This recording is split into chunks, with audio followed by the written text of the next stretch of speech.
Bonjour les amis, donc une petite vidéo sur le CAC 40 pour ceux qui font du trading, voire du long terme ou moyen terme. Nous avons donc un petit signal d'achat qui s'est déclenché vendredi sur le CAC 40 avec notre indicateur DMI de 12. Alors, signal intéressant puisqu'on a ouvert avec un gap. Donc c'est aussi un signe de puissance, hein. Ce gap montre qu'il y a vraiment des velléités de hausse importantes, sachant que ces deux bougies vertes ont eu en fait une ouverture relativement basse pour à chaque fois finir plus haut, et cette deuxième bougie finit encore plus haut que la première. Donc tout ça après un doji nous montre vraiment une velléité de haussière assez importante. Donc nous avons aussi, si on regarde en fait le CAC 40 futur, hein, sur la clôture qui a eu lieu à 22 heures, on a fini à 6022. Donc c'est-à-dire que après la clôture du CAC 40 à 17h, 17h30, on a continué à monter pendant toute la soirée. Ce qui est intéressant, c'est de regarder aussi ça. Donc là, on est en daily, hein. On va regarder ça sur du H4. Et sur du H4, on a on voit très bien cette hausse, cette continuité de hausse avec un croisement de moyenne mobile, puisqu'on a eu effectivement une période baissière où des mi étaient vendeurs, hein, d'ailleurs, où on a pu vendre, et là on a vraiment eu un signal d'achat même sur le H4. On va regarder sur le 15 minutes, hein. Sur le 15 minutes, même chose, hein. On a un petit peu douté ici, mais là on voit bien qu'il y a une force acheteuse avec un peu de prise de bénéfices sur la dernière demi-heure, mais rien de bien méchant, hein. C'est un peu normal, hein. Sur la dernière demi-heure, on a pas mal de gens qui veulent pas rester overnight, hein. C'est-à-dire qu'ils veulent pas rester tout le week-end, hein, puisqu'en plus on était vendredi, ils veulent pas rester tout le week-end en pause pour éviter les risques, hein, tout simplement. Et on va regarder le 5 minutes qui est vraiment euh, peut-être le plus intéressant à regarder. On voit que on a vraiment un beau signal d'achat sur le 5 minutes, avec quasiment sans discontinuer que de la hausse toutes les 5 minutes qui passaient sur les 2 dernières heures. On a ici effectivement donc ce qu'on a vu sur le 15 minutes, donc la dernière demi-heure, des prises de bénéfices qui n'ont, ceci dit, pas engendré un signal de vente. Donc le CAC pour moi reste acheteur. On attendra aussi une confirmation peut-être pour bourrer un peu plus sur le 5 minutes, avec en moyenne 2,12, mais aussi sur le daily moyenne de 12.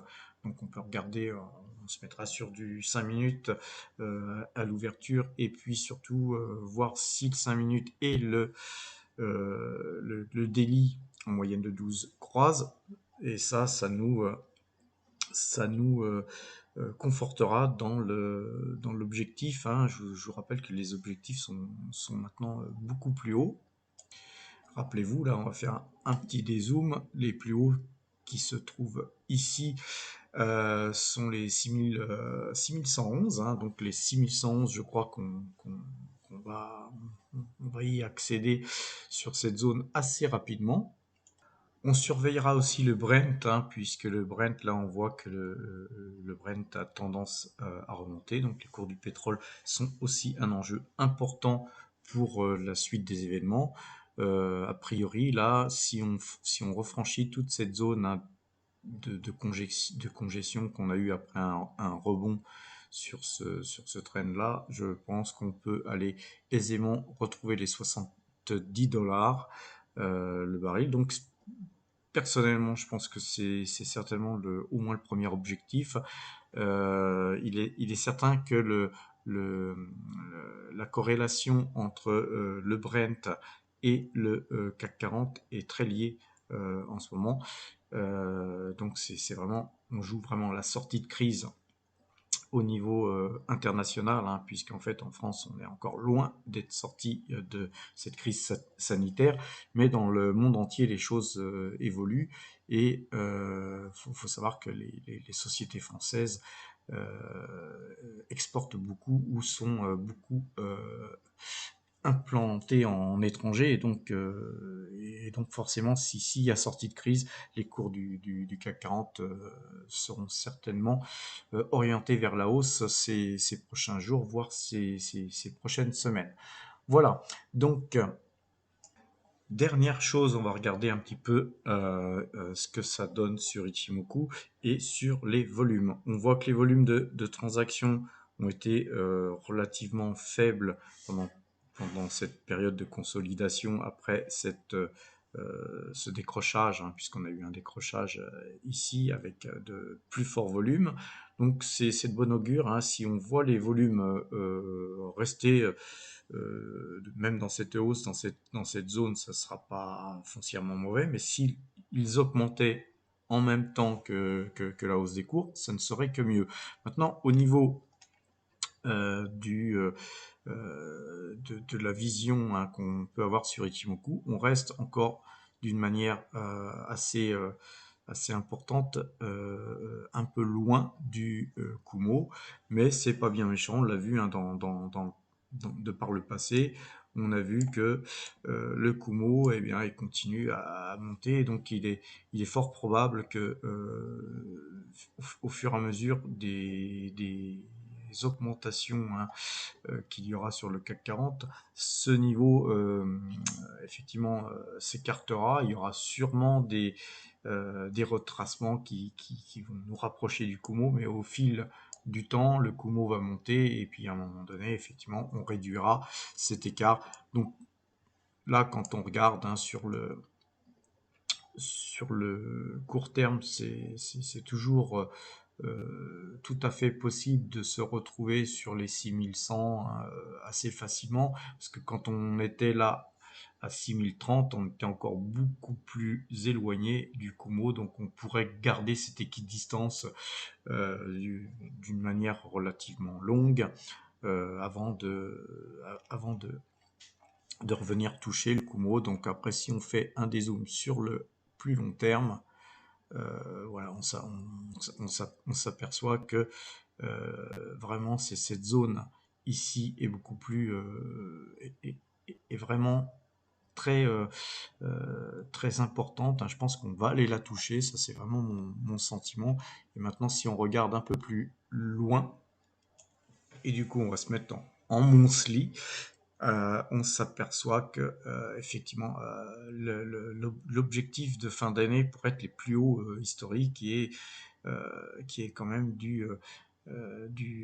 pas loin de 7000 points, puisque cette bougie en fait ici nous avait mis à 6944, donc je pense que ça devrait être l'objectif, hein, sur cette année.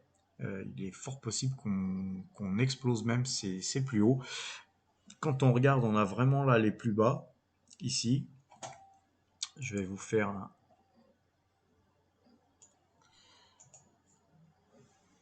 un petit peu ici un dessin. On voit vraiment les plus bas ici, ici. Donc, quand on regarde tous ces plus bas, on voit qu'à chaque fois, en fait, on a toujours été un peu plus haut, un peu plus haut, un peu plus haut. On refera des plus bas, hein, c'est inéluctable, mais je pense qu'à chaque fois, on sera toujours un peu plus haut, et chaque fois qu'on ira toucher des plus hauts, quand on aura cassé cette zone ici, eh bien ensuite le prochain objectif il sera ici et ensuite plus haut. Donc en fait, si on regarde dans les faits, on a, si on trace ici, hein, effectivement sur du monthly, si on trace ici, on voit bien que en fait on a, j'ai mal tracé, on va le, voilà,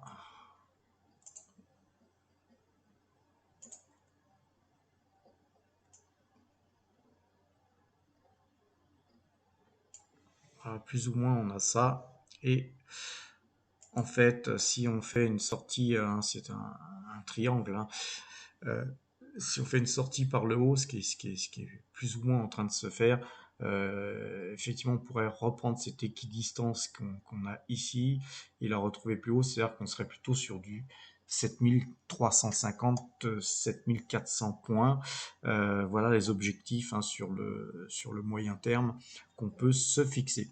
Voilà, je vous souhaite une bonne fin de dimanche, bon trade pour lundi et à bientôt.